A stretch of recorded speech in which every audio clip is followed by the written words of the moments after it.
Eu realmente acredito que a Primeira Guerra Mundial foi muito pior do que a Segunda. Quando a gente fala de horror, a Segunda Guerra Mundial sempre é lembrada. Teve o Holocausto, né? Teve a bomba atômica e uma escala de destruição global que mudou completamente o mapa do planeta. Eu não estou aqui para diminuir nada disso, mas sim para olhar para um tipo diferente de sofrimento, muito mais íntimo e prolongado. A Primeira Guerra foi o momento em que a humanidade descobriu o que acontece quando você coloca a ciência e a indústria para trabalhar exclusivamente na produção da morte. Foi a primeira guerra industrial da história. Antes disso, a guerra tinha um pingo de romantismo ou de combate individual. Só que agora o soldado tinha virado apenas um número em uma linha de montagem de cadáveres.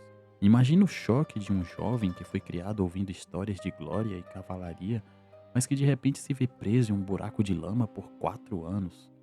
Foi um momento em que o mundo moderno nasceu do jeito mais traumático possível, quebrando todas as ilusões que a gente tinha sobre o progresso humano e a civilização.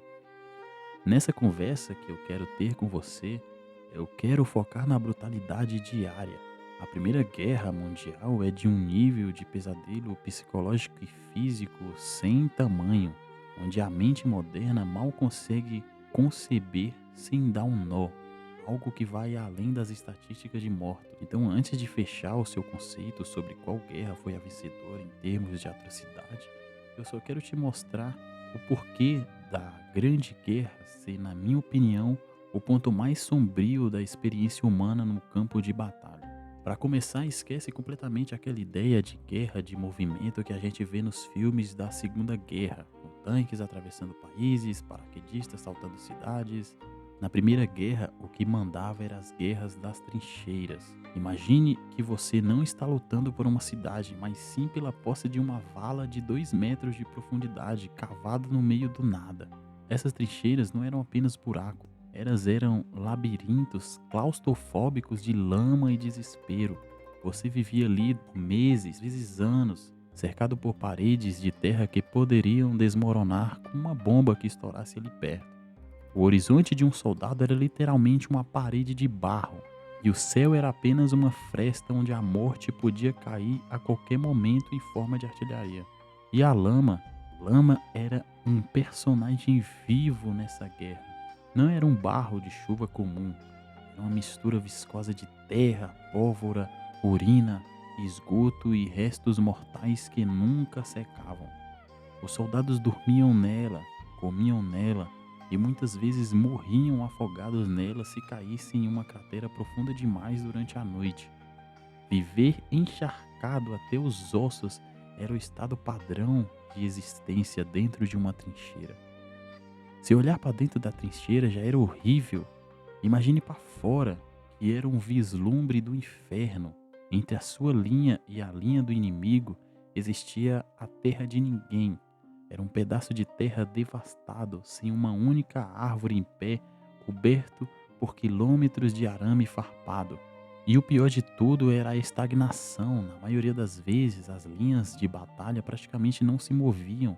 Você podia passar 3 anos olhando para o mesmo pedaço de arame farpado a 50 metros de distância, sabendo que o cara do outro lado estava fazendo exatamente a mesma coisa.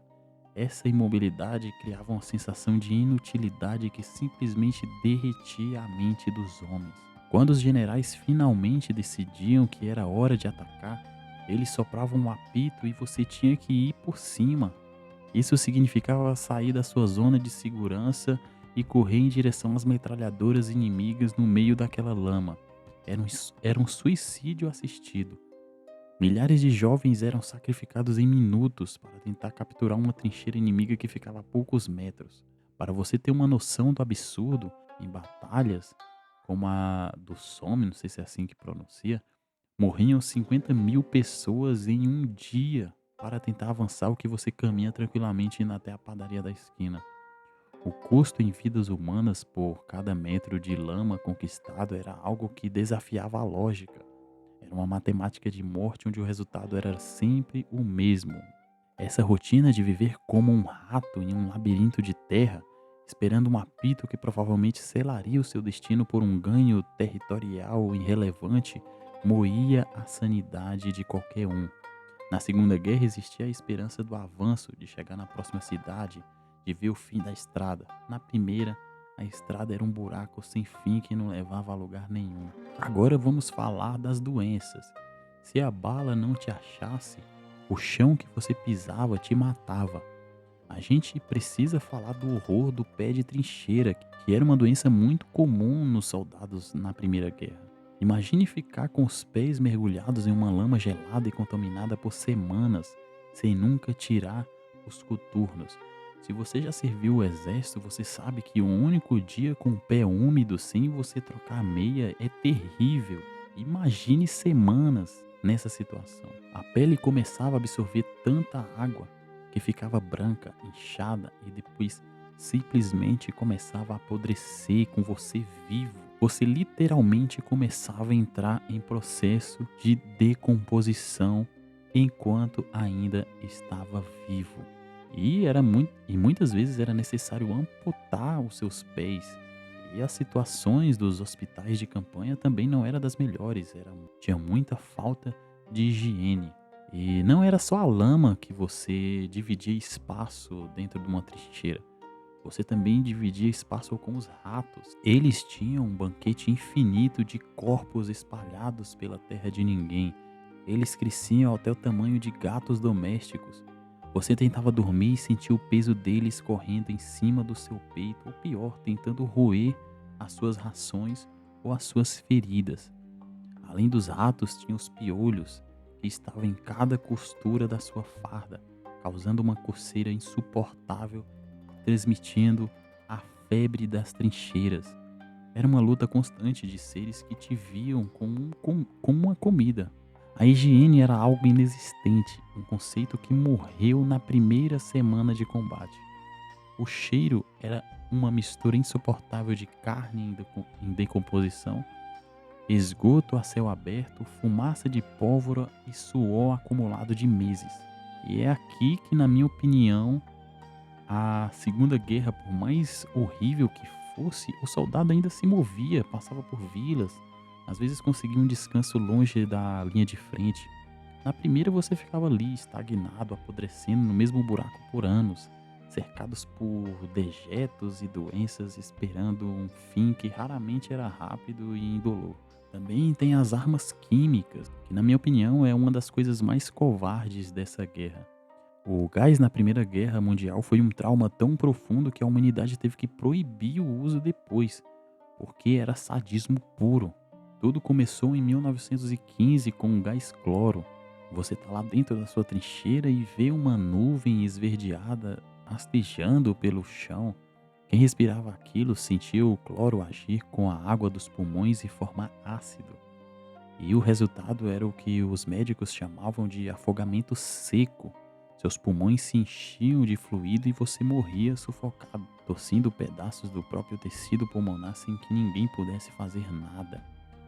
Mas como se o cloro não fosse ruim o suficiente, eles inventaram o gás mostarda, que aqui é o auge da crueldade porque ele não precisava nem ser respirado, ele só precisava encostar na sua farda, atravessava o pano dela e criava bolhas gigantescas e dolorosas na sua pele, também nos olhos. Soldados ficavam cegos temporariamente ou até permanentemente e sofriam com queimaduras químicas internas que demoravam semanas para matar.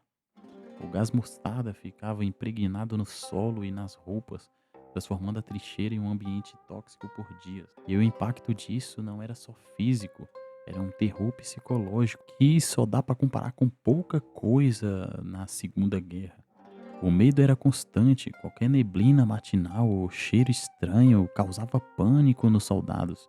O alarme de gás era o som mais aterrorizante da guerra, porque você tinha poucos segundos para colocar uma máscara de borracha claustrofóbica que muitas vezes falhava. Viver com a ansiedade de que seu próprio ar que você respira pode ser o seu carrasco é um nível de estresse que destrói qualquer ser humano. E também tem o choque evolutivo. Os generais, eles achavam que estavam no tempo de Napoleão.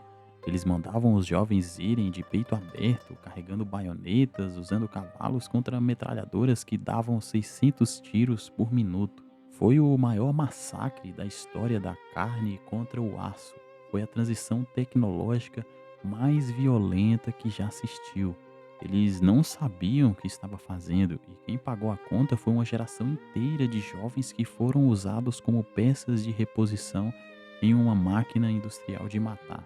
E só para concluir, a gente precisa falar do que realmente destruía esses homens por dentro.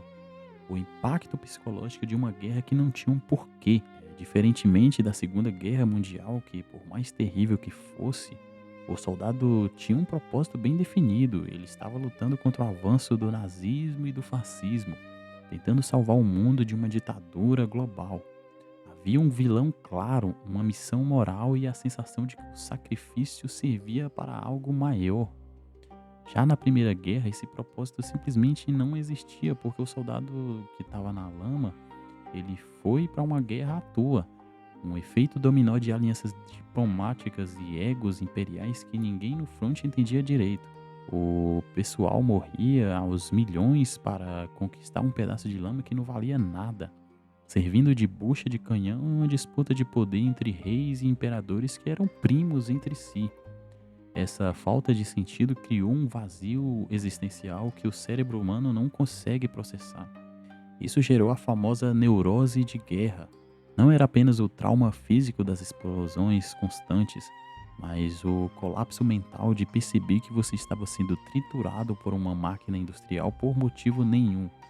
Se você quiser entender esse terror psicológico, precisa assistir o filme Nada de Novo no Fronte. Esse filme mostra perfeitamente como a empolgação inicial da juventude é substituída por uma apatia terrível, onde o soldado percebe que ele está morto por dentro mesmo que seu corpo ainda respire. Esse filme deixa claro que não havia glória, apenas o medo constante e a percepção de que eles eram a geração perdida. Homens que, se sobrevivessem, voltariam para o mundo que eles não reconheciam mais, com a alma destruída por terem visto o pior da humanidade sem uma justificativa que valesse o preço. Esse sentimento de ter jogado a vida fora por nada é o que torna o trauma da Primeira Guerra, na minha opinião, muito mais profundo e cruel. Para mim, esse vazio moral, somado ao gás, à podridão das trincheiras, faz da Primeira Guerra o ponto mais baixo da história humana. Mas agora eu quero saber a sua opinião. Você concorda comigo? Você discorda? Deixa aí o seu comentário.